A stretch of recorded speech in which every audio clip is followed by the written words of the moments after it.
কি গো, আর কতক্ষণ? আমি কি না খেয়ে অফিস যাব? চিৎকার করে উঠল সুজয়। দিচ্ছি গো দিচ্ছি। দৌড়ে ভাতের থালা টেবিলে সাজিয়ে দেয় দিয়া। অমন ভালো কাতলা মাছটা ভাজা করলে, একটু মাখো মাখো সর্ষে পোস্ত কাতলা করতে পারলে না? বলি সারাদিন করোটা কি? মেয়ে অমৃতা চেঁচিয়ে উঠল, কি গো মা, স্কুলের ইউনিফর্মটা ভালো করে আয়রন করনি কেন? আজ আমার হাফিয়ালের রেজাল্ট, তোমাকে দিয়ে কি কিছুই হয় না? মুখটা নিচু করে দিয়া বলল, দাঁড়া, আমি এক্ষুনি আয়রন করে দিচ্ছি। ছেলে পার্থ চেঁচিয়ে বলল, আমার টিফিন কোথায় মা? দিয়া পরিমরি করে ওর টিফিন বক্সটা নিয়ে আসতেই বক্স খুলেই ছেলে বেজার মুখ করে বলল, আবার জ্যাম পাউরুটি? বললাম যে এক চাও করে দিতে। তানিয়ার মা চাকরি করে, তাও প্রতিদিন নতুন নতুন টিফিন করে দেয়। তুমি তো সারাদিন বাড়িতেই থাকো, তাও টিফিনে এক চাও করতে পারো না। সারাদিন করোটা কি শুনি? বেরোনোর সময় সুজয় বলে গেল, এবার সারাদিন এসিতে বসে নিশ্চিন্তে ফেসবুক করো, ওটাই তো তোমার একমাত্র কাজ। এসি চালিয়ে বাড়িতে বসে আরাম করে টিভি দেখো, বন্ধুদের সঙ্গে পিএনপিসি করা। রোজ তো আর ব্যাগ ঝুলিয়ে অফিস যেতে হয় না। সারাদিন কোনো কাজ নেই, তাও বরের পছন্দ মতো খাবারটুকু বানিয়ে দিতে পারো না। সুজয় বেরিয়ে যেতেই শ্বশুর চিৎকার করে বললেন, বৌমা, চাটা কি আজ পাবো, নাকি এবেলার চাটা খেতে পাড়ার দোকানে যেতে হবে? না না না না বাবা, তা কেন, আমি এক্ষুনি আসছি। এক হাতে কপালের ঘাম মুছতে মুছতে চা নিয়ে ঘরে ঢুকলো দিয়া। গরম চা তাড়াহুড়ো করে ঢালতে গিয়ে হাতে পড়ে গেছে। যন্ত্রণায় মুখ বিকৃত। শ্বশুর চেয়েও দেখলেন না, উল্টে বিরক্ত মুখে বললেন, চাটা দিতেও এত দেরি করো বৌমা? সারাদিন কি যে করো ভেবেই পাই না। বৌমা, বাতের ব্যথার তেলটা কি মালিশ করে দেবে, নাকি আমাকে নিজেকেই করতে হবে? শাশুড়ির গলা উচ্চগ্রামে। এক্ষুনি যাচ্ছি মা। শ্বশুরের এটো কাপ তুলে শাশুড়ির ঘরে দৌড়ালো দিয়া। শাশুড়ি টিভিতে সিরিয়াল দেখতে ব্যস্ত। ওর পোড়া হাতে মলম লাগানোর কথা ভুলে গিয়ে দিয়া শাশুড়ির পায়ের কাছে বসে তেল মালিশ করতে লাগলো। সবার খাওয়া দাওয়া শেষ। দিয়া বেসিনে বাসন মাজতে ব্যস্ত। কলিং বেল বেজে উঠল। পার্থ বাড়ি ফিরল। ছেলে স্কুল থেকে ফিরে খাবে ভেবে দিয়া কাজের ফাঁকে এক চাও বানিয়ে রেখেছিল। ছেলে চাউমিনটা হাতে নিয়ে গম্ভীর মুখে ঘরে চলে গেল।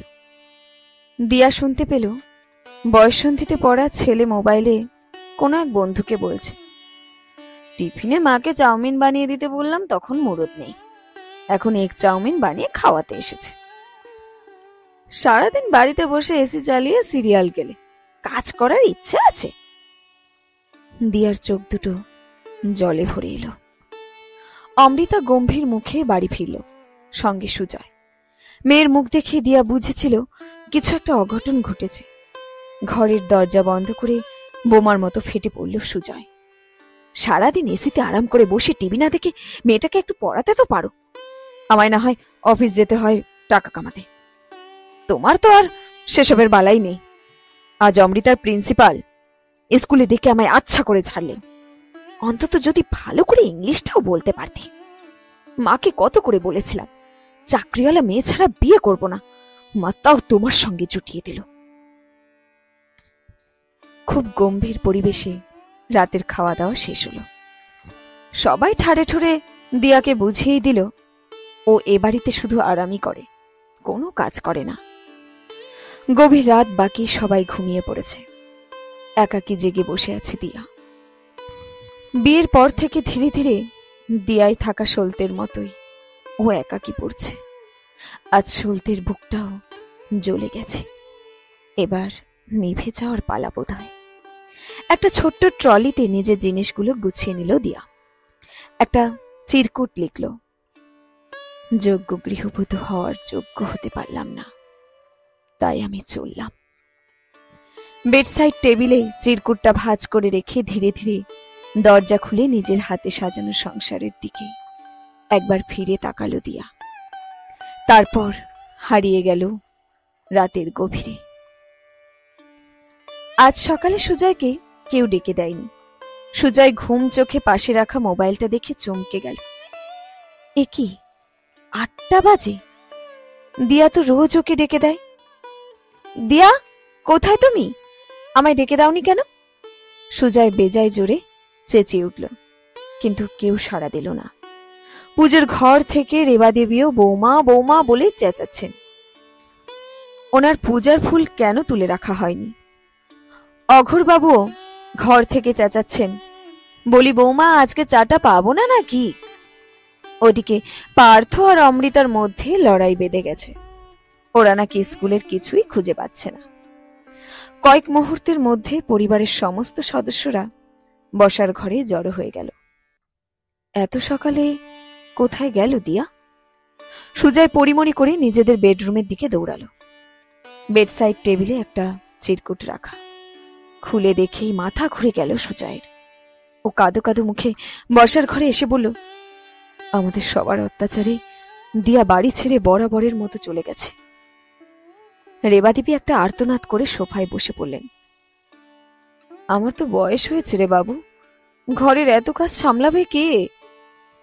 অমৃতা ও পার্থ অবাক গলায় বলল, কি, মা চলে গেছে? আর ফিরবে না? তাহলে? ওদের চোখে জল। শুধু অঘোরবাবুর আগত স্বরে বললেন, কোথায় আর যাবে, দুদিন গড়াতে না গড়াতেই ঠিক ফিরে আসবে। কিন্তু অঘোরবাবুর ধারণাকে নস্যাৎ করে দিয়ে দিয়া আর ফিরল না।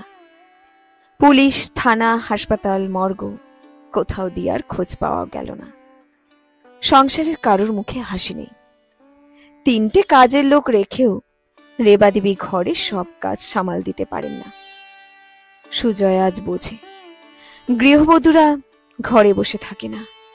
24 ঘন্টায় তাদের ডিউটি আওয়ার্স। তারা একাধারে chef, plumber, teacher, nurse, doctor, made, হিসাব রক্ষক, আরো আরো অনেক কিছু।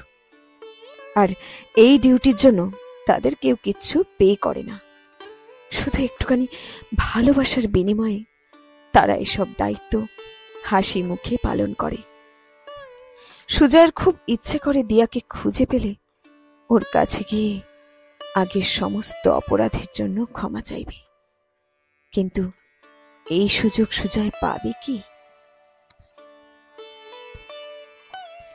শেষ হলো আজকের গল্প গৃহবধূ। লেখক অথবা লেখিকার নাম আমার জানা নেই। আপনাদের কারো জানা থাকলে কমেন্ট করতে পারেন। গল্পটি মন কেমনের ডাক বাক্স ফেসবুক পেজ থেকে সংগৃহীত হয়েছে।